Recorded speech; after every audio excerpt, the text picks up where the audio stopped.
So welcome to the Gallivan Center, you guys. Thank you. So to kick things off, so what's the songwriting process like?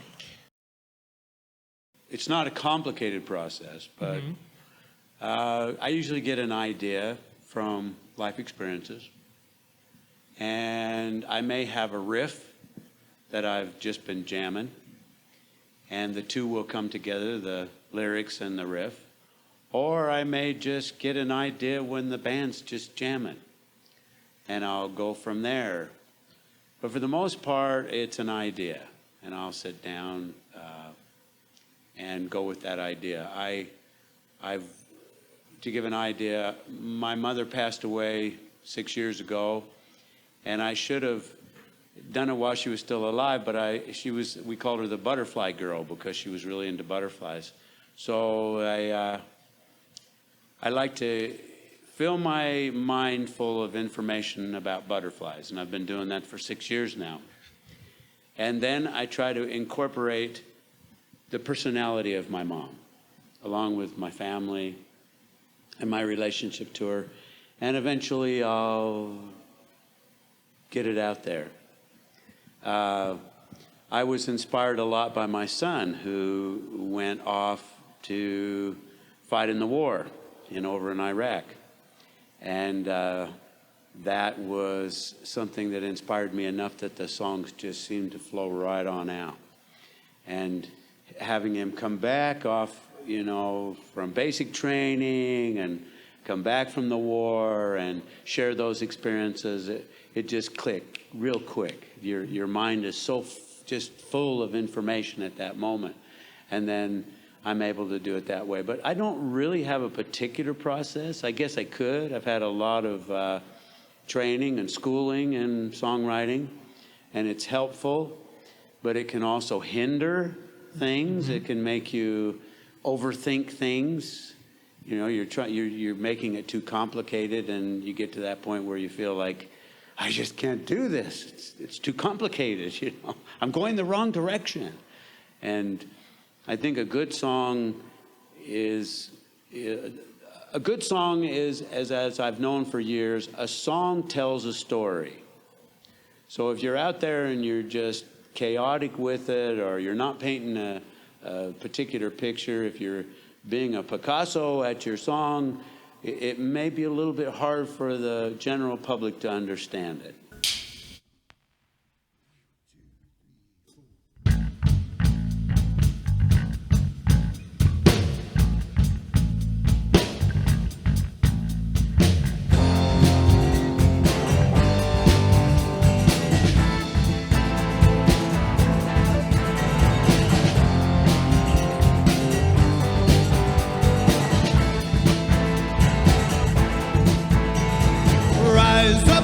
You feel and make your story real. It's part of the game. Clear choice, what a voice, it makes a world of time. It's part of your fame. Your light is bright tonight, don't let it fade from sight. It's part of the game. Expectations taking you down again. Like when you're mixing and matching new members, how do you get them introduced back into the band? Because you have a whole set list, you have a lot of music to be playing. So what's that process like? We start playing, and if it works, it works, and if it doesn't, it doesn't.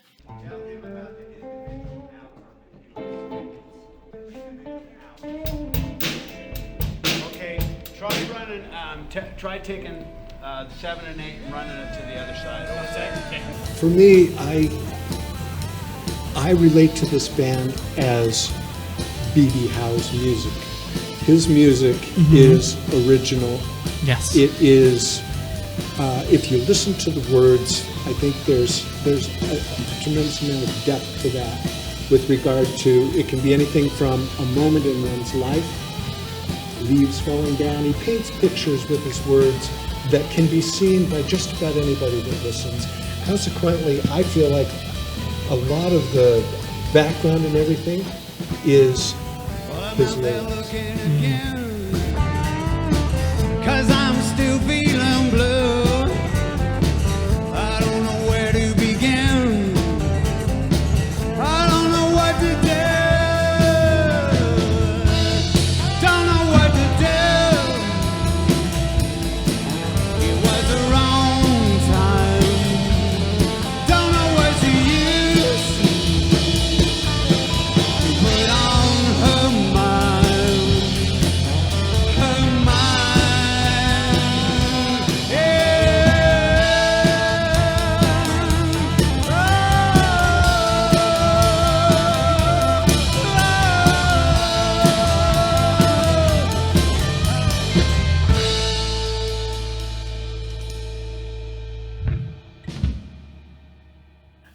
I'm a big gear nerd. Just if everyone wants to round robin and talk about your instrument, why you chose it. We can start with BD and your acoustic right there. Oh, well, here, let me show you the brand. You can see it's a Taylor. Oh, okay, yeah. I have two Taylors. I also run a 12-string.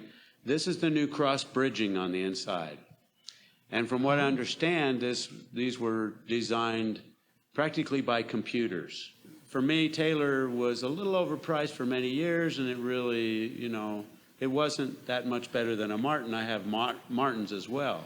But the Taylor, for me, when they did this cross bridging inside of it, the first time I took it off the rack, I was like, wow. Yeah, it just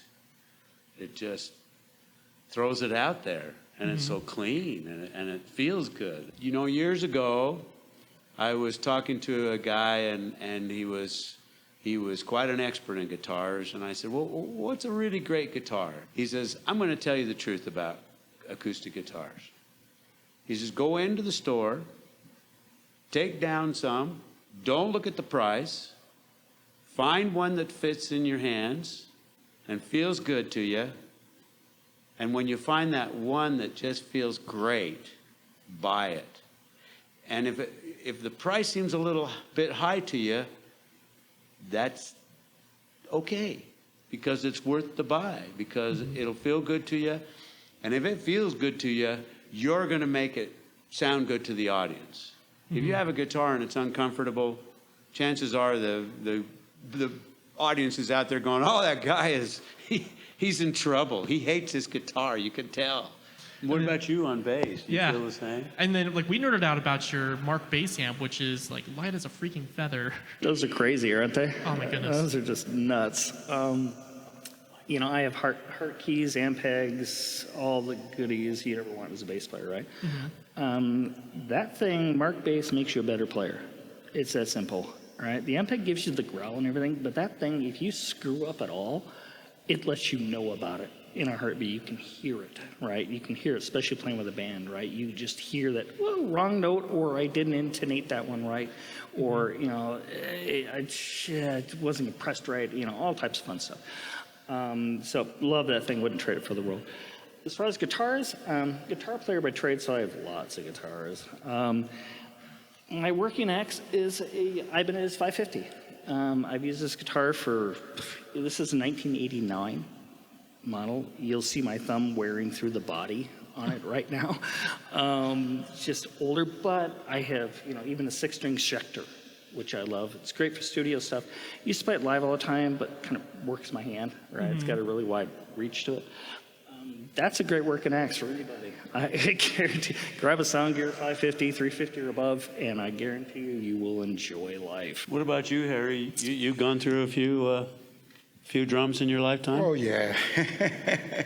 Yeah, me and my son are drummers, so he has 6 drum sets. I have 4. I prefer to stay with a brand. This is a Ludwig. All my drums are Ludwig. I like to do that because I can interchange the hardware and it all fits the same. I like the tonality of them. Also, if you think about it, most of the recordings of the 60s were done with Ludwigs. Look at Ringo Starr, John Bonham was using Ludwig, Deep Purple. All of these bands were recording a Ludwig. So I love that acoustic tonality sound that they bring. Cymbals are Silgens. I use Silgens A Custom. They're pretty bright, and I think it brings a good tonality to BD house music. Yeah, cuts through. I agree. Hey, hey, hey, hey, hey, hey, hey, I take it like it is right now.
right now.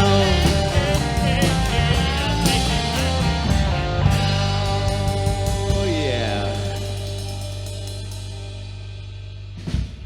But you know, it's really difficult today to make money in recorded music because once it's on the internet, everybody can get it. Easy peasy. Yeah, but not everybody can get a CD. So if they at least have the product in the end. There's something precious, though, about having that physical object. Like, there's that human interaction, there's the object, and then it creates and associates memories with that. So it brings you, like, the CD. You got the CD there at the venue, and then all of a sudden, every time you pick up that CD, it brings you right back there. Absolutely right. Captured. Yeah, it's absolutely beautiful. I'm trying to get back into vinyl. We had some when I was a kid, and I love vinyl. okay. Quite honestly, I have a big collection of vinyl, and the difference is night and day.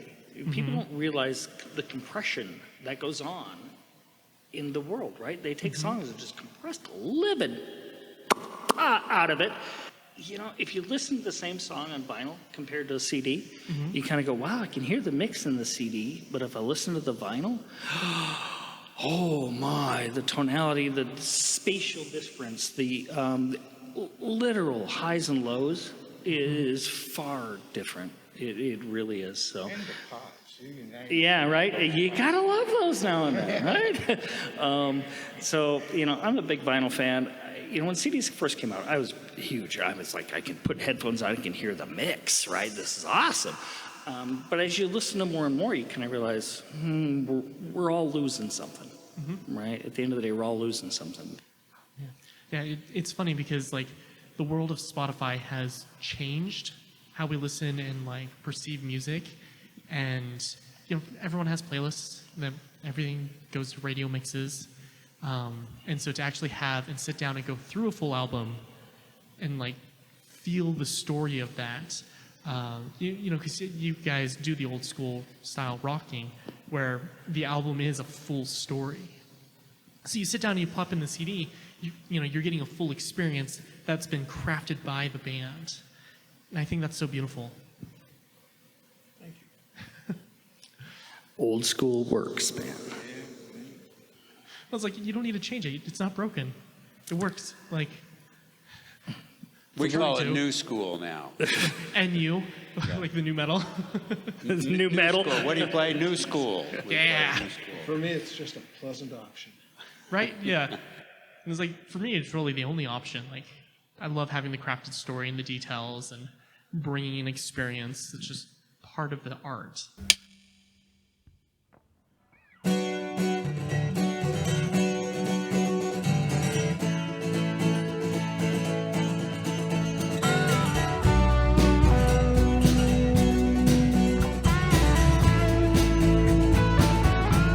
Do you see the stars tonight?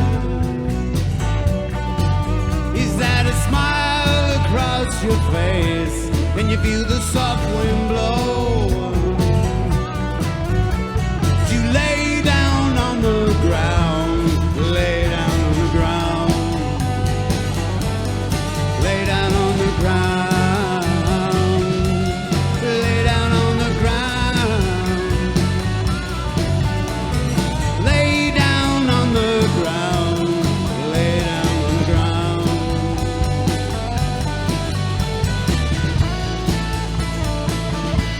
Do you see the birds above? And hear the song they sing? Is that sand below you saw? You think you'll stay a while? You think you'll stay a while? You think you'll stay a while? You think you'll stay a while? You think you'll stay a while?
the ground. Is there sweetness in the air?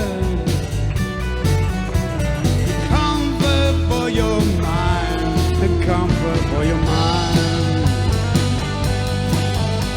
And comfort for your mind, and comfort for your mind. And comfort for your mind, and comfort for your mind. And comfort for your mind, and comfort for your mind.